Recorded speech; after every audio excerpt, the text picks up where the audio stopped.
های یوز پلنگ احتیاط.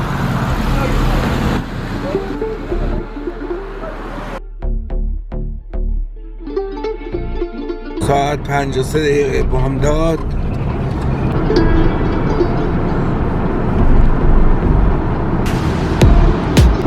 حیوانی هم روی جاده باشه اصلا دیده نمیشه.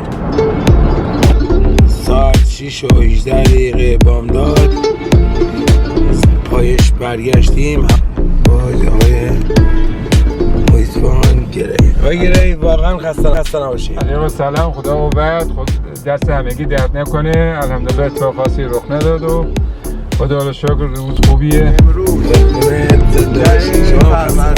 1403 هستش که داریم میریم گشت و پاییش شبانه با 8 گروه از همیانان و دوستداران همکاران محیط زیست اداره پارک ملی تهران.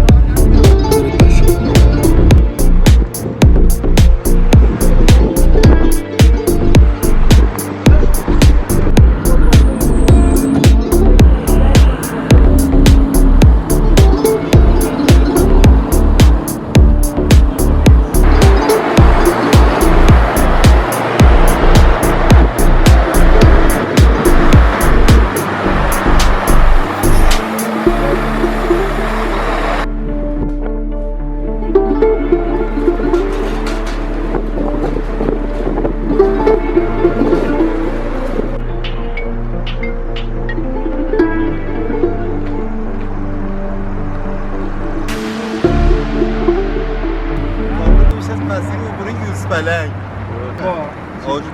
من عاشق حیواناتم. هر کستون هستید حمایتش میکنم. خواهش میکنم.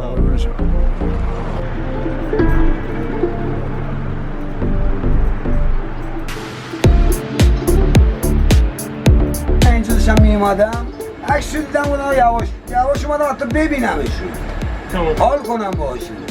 موضوعات قشنگیه. 80 سرعت زیاد بری یا خدایی نکرده وسط مسافرت میپره جلوت تصادف میکنی. احسن. بس چند تا بریم؟